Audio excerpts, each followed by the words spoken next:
आहे की माझी हाईट अजून अजून कमी होत आहे. म्हणे मला असं वाटतं म्हणे की एक दिवस माझी हाईट इतकी कमी झाली पाहिजे की मी बाबांच्या खिशात मावली पाहिजे. आणि बाबांना ना सगळ्यांना टोपण नाव देण्याची खूप आदत होती. त्याच्या स्वभावावरून बाबा टोपण नाव द्यायचे. आता ही मनसारी माई एक तर दिसायला 4 फूट 4 इंच, खूपच छोटी, स्वभावाने गुस्से. तर बाबा तिला चिली म्हणायची. चिली म्हणजे मिरची. चिली आपण इंग्लिशमध्ये म्हणतो, मिरची मराठीत म्हणतो. म्हणजे छोटी पण असते तिखट पण असते. ती छोटी होती, गुस्सेल स्वभावाची होती, म्हणून बाबा हिला मनसारी बाईला चिली बनायचे. आणि बाबांनी मनसारी बाईला सूचना दिली होती की या टेकडीच्या खाली उतरायचं नाही. आजही 9-10 वाजता मेराबादला समाधी बंद झाल्यावरती आपल्यासारख्याने एकट्याने जाऊन दाखवावं टेकडी. जायची हिंमत होत नाही. आणि ही मनसारी बाई एकटी तिथे टेकडीवरती राहायची. सकाळी 5 वाजता उठून 5:30ला बरोबर समाधी उघडायची. कधी कधी तर असं व्हायचं की समजा हिला जाग नाही आली तर बाबा उठवायचे आणि ती झोपेत म्हणायची, हो बाबा माहिती आहे 5 वाजले, उठत आहे, 5:30ला उघडते समाधी. आणि कधी कधी असं व्हायचं की समाधीच्या आतून प्रकाश दिसायला, म्हणजे समाधीवर भरपूर वेगवेगळ्या घटना घडत असतात. आता तो विषय आपला नाही आहे, पण मनसारी माईचा तो विषय निघाला म्हणून सांगते. तर ही मनसारी माई जी होती ना, तिला लोक आवडायचे. तसं तर ती संन्यासासारखं एकटं जीवन जगायची, पण आपल्यासारखे लोक भरपूर तिच्या जवळ जायचे, ती वेगवेगळ्या गोष्टी सांगायची. आज तिने एक गोष्ट सांगितली की एक दास होता म्हणा, दास गुलाम. तो अनेक म्हणजे जे मालक होते ना, जसे आपल्यासारखे लोक होते, त्यांच्या जवळ जायचा आणि म्हणायचा की मी फुकटमध्ये काम करतो, तुम्ही जितकं म्हणाल तितकं काम करतो, मला 1 रुपया तुम्ही देऊ नका, फक्त माझी अट एवढीच आहे की मला सतत कामात ठेवा. तुम्ही जर मला काम दिलं नाही तर मी तुम्हाला खाऊन टाकेन. आता लोकांना वाटायचं की फुकटचा दास भेटत आहे, सगळे कामं होतील, आपली कटकट जाते, म्हणून प्रत्येकाने त्याला कामावर ठेवलं. पण आता काम असून असून किती असणार आहे, कधी ना कधी कामं संपायचे. हा दास त्या मालकाला मारून टाकायचा, खाऊन टाकायचा. असं करता करता बरेच मालकांनी खाऊन टाकलं. मग शेवटी एक चतुर मालक त्याला भेटला. त्याने म्हटलं, तो गेला तिथे, म्हणे मी दास आहे, गुलाम आहे, तुम्ही जे म्हणाल ते मी काम करेल, फक्त माझी एकच अट आहे की मला सतत कामात ठेवायचं. ज्यावेळी काम खतम झालं तुम्हाला खाणार, दुसरं काम मला करायला नसलं की मी तुम्हाला खाणार. त्या चतुर मालकाने काय म्हटलं, तुम्हाला मान्य आहे म्हणे अट, एकदम मान्य आहे म्हणे. तू फक्त एक पहिले काम कर म्हणे, एक सीडी आण म्हणे. सीडी आपण वरती चढतो, सीडी आणली. त्या दासाने ठेव म्हणे भिंतीच्या बाजूला ठेवली. मग तो मालक काय करायचा, चतुर मालक याला काम सांगायचं दासाला, आणि हे काम संपलं की तू सीडी वर चढत जा, खाली उतरत जा, वर चढत जा, खाली. मग हा मालक काय करायचा, काम सांगायचा, मग झालं की वर चढत जा, खाली. मग दुसरं काम सांगितलं, पुन्हा वर चढणं खाली उतर, वर चढणं खाली उतर. असं करता करता त्याला प्रत्येक काम संपल्यावरती वाटायचं मी आता खातो. मग आठवायचं की अरे आपल्याला वर चढायचं खाली उतरायचं काम आहे. मग तू ते काम करायला लागायचं, वर चढणे खाली. असं करता करता अनेक महिन्यानंतर तो दास थकला आणि मेला, स्वतःच मेला. आजपर्यंत दुसऱ्याला मारला, आता तो स्वतःच. कथेचा अर्थ जर समजला असेल तर बघा, मतितार्थ असं आहे की ज्यांना त्यांनी दासाने खाल्लं ते म्हणजे सामान्य व्यक्ती आपल्यासाठी. आणि तो दास होता तो म्हणजे आपलं मन. आणि जो चतुर मालक होता तो म्हणजे सद्गुरू. आपलं मन असतं. आपण बसलो इथे आहे, खरंच इथेच मन आहे का? कोणाचं 100% लोकांचं इथेच मन आहे का? त्या 10 दिशांनी, म्हणजे जापान पासून तर अमेरिका पासून सगळं तिथं, म्हणजे कोणतं लहान आर्मी गावामध्ये वापस येते, इकडे तिकडे फिरून वापस. मेराबादला जातो, घरी काय होत असेल त्याची चिंता ना. मन हे नियंत्रणात ठेवणं कठीण आहे, म्हणून सद्गुरूंनी हे वर चढ आणि खाली उतर हे काम म्हणजे नामजप करण्याचं काम. म्हणजे काम संपलं आपलं, फालतूच्या गोष्टी करण्यापेक्षा काय करायचं, नामजप करायचं ईश्वराचं. म्हणजे मनाला जेवढं तो, मग शेवटी मन ते मरून जातं, दुसऱ्या इच्छाच खतम होतात. जलालुद्दीन रुमी म्हणतात, I once had many desires but in one desire to know you all else melted away. म्हणजे एकदा पूर्वी माझ्या मनामध्ये खूप इच्छा होत्या, इच्छांनी भरलेलं होतं, हे पाहिजे ते पाहिजे ते पाहिजे ते पाहिजे. आणि मग एक इच्छा माझ्यामध्ये उत्पन्न झाली तुला जाणण्याची, आणि मग सगळ्या इच्छाच मरून गेल्या. त्याला जाणलं तर काय, जो 100% झालेलं हे ॲडिक्शन आहे बरं का, व्यसन. व्यसन आहे. आध्यात्मिकता एक प्रकारचं व्यसन आहे. हे ॲडिक्शन ज्याला लागलं त्याचं सुटत नाही. मग एकाच्या चरणी ते ऐसी लागी लगन होऊन जाते. आणि असंच झालं पाहिजे, असंच व्हायचं आहे. जर झालं नसेल तर ते करायचं आहे 100%. आता बाबा म्हणतात don't worry, be happy, I will help you.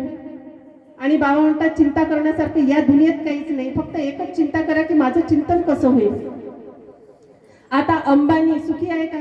1 मिनिटाला 10 ते 15 हजाराचं 1 मिनिटाला जो कमवतो तो समाधानी आहे का? कोणाला वाटते समाधानी आहे? 5,000 करोड खर्च करून लग्न केलं, 20,000 करोडचा बिझनेस आणला, 10,000 करोडचे गिफ्ट मिळाले, आणि आपले जिओचे रिचार्ज वाढवले ते वेगळे.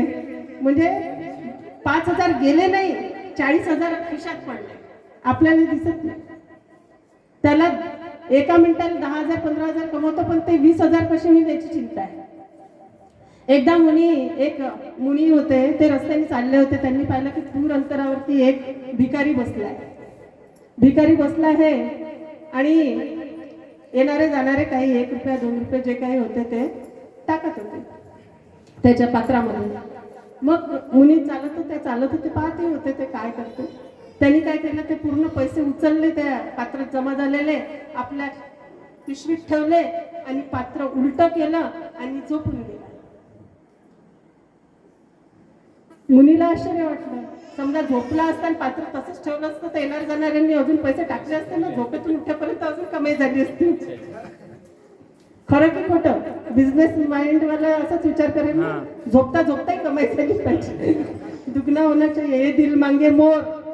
त्या मोरचा काही अंत नाही. तर त्याच्या जवळ गेले, इतकी उत्सुकता वाटली की ते मुनी त्याच्या जवळ गेले. म्हणे तू झोपलाय ठीक आहे, पण पात्र कशाला उलट केलं म्हणे. त्या पात्रात जर ते आणे 2 आणे 1 आणं जे काही पडलं, त्याचा जो आवाज होईल त्यांनी झोप डिस्टर्ब होईल ना म्हणे. म्हणजे अंबानी झोपत नाही समाधानाने, आणि हा भिकारी रस्त्यावरचा तो समाधानी झोपतो ज्याच्यात पिशवीत 10 रुपये जमा नसेल झाले. मग श्रीमंत कोण आहे? ज्याच्या मनात समाधान आहे तो, की त्याच्या खिशात करोडो आहेत? समाधानी. आपण आपल्याला मिळालेली संधी आहे. जीवन म्हणजे एक संधी आहे. ते कसं व्यतीत करायचं, त्याचं काय करायचं हे आपण आपलं ठरवायचं. आपल्याला जर वाटलं असतं ना खेड्यातला कोणीच सुखी नसता, गरीब कधीच हसला नसता, असं होते का? मजूर शेतात जाते, भाकरी ठेचा खाते, पचते त्याला. आपले मॉडर्न लोक म्हणते नाही तिखट आहे, हे पचणार नाही, ऍसिडिटी होते. अरे भूक लागली म्हणजे जेवण करायचं. समाधान हे मानण्यावरती आहे. आता एक सत्कर्म, एक बाबांनी म्हटलं की सेवा केल्याने आपले जे बघा, जाणता अजाणता प्रत्येक व्यक्ती, आपण काही देव नाहीये, जाणता अजाणता प्रत्येकाकडून काही ना काही वाईट गोष्टी होतात कर्माद्वारे, किंवा नाहीच कर्म केलं तर मनाद्वारे. तर आपण समोरच्याचा पुणे करून टाकतो मनात. एखाद्याने आपल्याशी पंगा घेतला की आपल्याला काय काय नाही त्याच्याबद्दल वाटत असते. आपल्या शक्ती नसते की आपण जाऊन त्याला अरे पण म्हणू, कारण त्यांनी काही म्हटलं की आपली तेवढी ऐपत नसते त्याला सहन करायची. तर एकदा श्रीकृष्ण आणि अर्जुन रस्त्याने फिरत होते, आणि अर्जुनाने प्रश्न विचारला की सत्कर्म म्हणजे काय आणि सत्कर्माचं फळ कसं मिळतं. आता आपल्याला म्हणतात सेवा करा, निष्काम कर्म करा, म्हणजे स्वार्थ न ठेवता कर्म करा वगैरे वगैरे. आता हे सत्कर्म करायचं कसं आणि त्याचा काय फायदा आहे? आता म्हणे मी सांगण्यापेक्षा तुला प्रात्यक्षिक दाखवतो. तर ते त्या जिथे चालत होते त्या नगरीच्या ते चौकामध्ये आले. तिथे एक गरीब पंडित जो होता तो भिक्षा मागत होता. तो गरीब पंडित भिक्षा मागत होता. तर कृष्ण काय म्हणते, अर्जुनाला काय म्हणते, ही म्हणते सोन्याने भरलेली थैली त्या पंडिताला नेऊन दे म्हणते, त्याचा एकदाच काय ते गरिबी मिटून जाईल. तर अर्जुनाने ती सोन्याच्या सिक्क्यांनी भरलेली जी पिशवी होती ती त्या गरीब पंडिताला नेऊन दिली. तो अत्यंत आयुष्यात 1-2 रुपयासाठी जो उभा होता त्याला एवढे गठडी भेटली तेही सोन्याच्या सिक्क्याची, तर तो खुश होणारच आहे. तो अत्यंत खुश झाला आणि आनंदाने जायला लागला. थोडा दूर नाही जात तर चोराने लुटलं, पिशवी घेतली पळाला. हा पुन्हा जैसे थे बिचारा आपल्या भाग्याला कोसत होता की कसं बसं आता जीवनात पहिल्यांदा एवढे भेटले होते सोन्याचे सिक्के, गेले एका क्षणात. मग दुसऱ्या दिवशी पुन्हा कृष्ण अर्जुनाला घेऊन त्याच चौकात आले. तो पुन्हा भिक्षा मागत होता. मग आज कृष्ण काय म्हणतात, अर्जुनाला एक हिरा दिला, हा हिरा त्याला नेऊन दे म्हणतात, म्हणजे त्याची गरिबी मिटून जाईल. मग अर्जुनाने तो हिरा घेतला आणि त्या गरीब पंडिताला नेऊन दिला. तो पुन्हा खुश झाला. जाऊ द्या म्हणते, कालची गोष्ट काल गेली, पण आज हिरा भेटला, आता आपली गरिबी दूर होणार, एकदम समाधानाने आपल्या घराकडे जायला गेला. आता याची एवढी गरिबीची परिस्थिती की काय अलमारी कपाटा काही लॉकर बिकर तर होतच नाही. मग एक असं मातीचं घागर जी असते ती होती, त्याच्यामध्ये त्या मातीच्या मडक्यामध्ये त्याने तो हिरा लपवून ठेवला आणि मस्त समाधानाने झोपला. आता म्हणे उठलो की म्हणजे ते हिरा विकायचा आणि पैसे कमवायचे. आता त्याची बायको आली, तिला काही कल्पना नाही, ती घेतलं मडक्याने गेली पाण्याला गेली नदीवर, नदीत बुडवलं हिरा, पाण्यात मडकं भरून घरी आली. तो पाण्यात गेलेला हिरा एका मछलीने खाल्ला, तिच्या तोंडात मछल्या खात खात जात असते, तुम्ही पाहिलं असेल ना, असे तोंड आत असते त्यांचे. तर तो हिरा गेला मछलीच्या तोंडात, मछलीच्या तोंडात हिरा गेला. मग हा उठला आणि पाहिलं तर तिथं मडक्यात पाणी, हिरा गायब. पुन्हा आपल्या भाग्याला पसायला लागला. म्हणजे ते सिक्केने पचले आणि हिराईने पचला, ते आपलं भाग्य कसं. मग तिसऱ्या दिवशी कृष्ण पुन्हा अर्जुनाला घेऊन त्याच चौकात आले. पुन्हा हा भिक्षा मागत होता. तर यावेळेस कृष्ण म्हणाले की तू राहू दे, आता मी स्वतःच जातो. आणि 2 पैसे घेऊन कृष्ण त्या गरीब पंडिताजवळ गेले आणि त्याला 2 पैसे दिले. आता पंडिताला वाटलं की 2 दिवस झाले काही खाल्लं नाही, तिसरा दिवस उगवला, बायको उपाशी, मी पण उपाशी, आता हे 2 पैशाचं काहीतरी धान्य घ्यायचं, शिजवायचं आणि खायचं. आता हा पंडित चालला आपल्या घराकडे. समोरून एक मछवारा आला, त्याच्या जाळ्यामध्ये एक मछली खूप तडफडली. आता हा पैशाकडे पाहे, पोटावरून हात फिरवे, जे कपाटीला लागलं होतं, भूक लागली होती, आणि त्या मासोळीकडे पाहत होती. तिचं तडपणी पाहणं होत नव्हतं आणि स्वतःची भूकही सहन होत नव्हती. करायचं तर काय करायचं, द्विधा मनस्थिती. त्याला शेवटी वाटलं जाऊ द्या, 2 दिवस उपाशी राहिला, तिसराही दिवस गेला तर काय फरक पडेल, ही मासोळी वाचायला पाहिजे. मग त्यांनी ते 2 पैसे त्या मछवाराला दिले. मासोळी घेतली आणि तो पाण्यात टाकणार, तेव्हा तिच्या तोंडामध्ये हिरा टाकला. त्यांनी तो हिरा काढला आणि मासोळी पाण्यामध्ये टाकली. अर्थ समजला. जेव्हा आपल्या मनामध्ये निस्वार्थ भाव, म्हणजे त्यांनी स्वतःची भूकही नाही पाहिली, आणि जेव्हा निस्वार्थ भाव जागृत होते तेव्हा ईश्वर आपलं भलं करतो, तेव्हा त्या ईश्वराने दिलेलं आपल्याला फळते. याला म्हणतात सत्कर्म, याला म्हणतात निस्वार्थ सेवा, जिथे स्वार्थाचा लवलेश नसतो. म्हणून बाबा म्हणतात, बाबांनी जे आपलं मास्टरी इन सर्व्हिट्यूड, म्हणजे सेवकाई में प्रभुताई, म्हणजे सेवेत प्रभुत्व ज्यांनी हासिल केलं त्याला ईश्वर आपोआपच मिळणार. तर ही गोष्ट आहे आपल्या सेवेची. आता आपल्याला जो भाव पटते, सेवा करता आली तर सेवा करायची. Charity begins at home. घरातल्याच लोकांची चांगलं आनंदाने वागलं, कोणी बिमार असेल त्याची सेवा केली, त्याच्या पुढे जाऊन आजूबाजूला वाटलं तर करायचं, किंवा काहीच नाही जमलं तर वाईट कर्म नाही केलं, हे खूप उपकार आहे दुनियेवर. बरोबर. एक आपण या समाजाचा घटक आहे आणि प्रत्येक घटकाने जर ठरवलं की मी वाईट कर्म करणार नाही तर समाज सुधरेल की नाही, खूप काही आपल्याला होत नाही समजा, तर आपण चांगलं मनुष्य म्हणून जगता येईल का हे पण. आता बघा माणसाचं, आता आपण जातो मेहराबादला, अत्यंत स्वच्छता डिसिप्लिन असतं तिथे, मध्ये शांत लोक बसलेले असतात समाधीवरती. बाकी ठिकाणी गेलं हार घ्या फुल घ्या म्हणजे पहिलेच इतकं बेचैन बेचैन वाटायला लागते तेव्हापर्यंत जाईपर्यंत आपणच स्वतः बेचैन परेशान होतो आपण हा. केव्हा बाहेर निघतो. केव्हा बाहेर निघतो असं. तिथे असते शांती समाधान वाटतं. आता तिथे काय करतात ठिकठिकाणी कचरा पेट्या ठेवलेल्या आहे. आता आजकाल म्हणजे पूर्वी असं पाहिलं नव्हतं पण आजकाल पुष्कळ लोक येतात तिथे कचऱ्याचं हे काढलं की आपलं ते समाधीच्या बाजूने ते रेलिंग आहे त्याच्या बाजूने टाकतात. आता आपण माणूस आहे आपल्याला बुद्धी दिली आहे तिचा वापर आपल्याला करता येत नाही की हा इतका परिसर स्वच्छ आहे इथे आपण कचरा फेकायचा. आपण म्हणजे खूपच समाजावर नाही उपकार करता आले तर एक चांगलं नागरिक म्हणून तर जगता आलं पाहिजे आपल्याला. आपण कचरा घेतो रस्त्यात कुठेही फेकतो मग म्हणते विदेश किती स्वच्छ आहे. विदेश अरे कोणी बनवला स्वच्छ. आपल्यासारख्या आडामासाचे लोकांना तिथे काही एलियन तर वरून तर पाठवलेच नाहीये.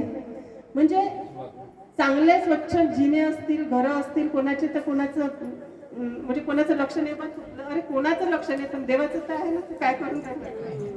आणि मग म्हणते चांगल्या ठिकाणी जन्म नाही झाला चांगलं असं भेटलं नाही तसं भेटलं कसं भेटणार आहे. दुसऱ्या आता 10 लोकांना गंडवून एखादा व्यक्ती पैसे घेऊन पसार झाला ते 10 लोक ज्या ज्या वेळी जन्म घेतील त्या त्यावेळी याला जन्म घ्यायला लागेल ना त्याचे फेडायला.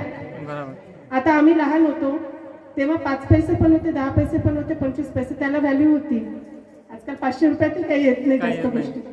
आता यांनी जर 100 रुपये जरी येथे खाल्ले एखाद्याचे तर ते जितक्या गुणांनी तिकडे पटीने वाढतील त्याचा जन्म पुढचा येतपर्यंत तितके पट याला द्यावं लागेल ना. मग काय होते निराधार रस्त्यावर राहावं लागते भिकारी म्हणून जन्माला द्यावं लागते.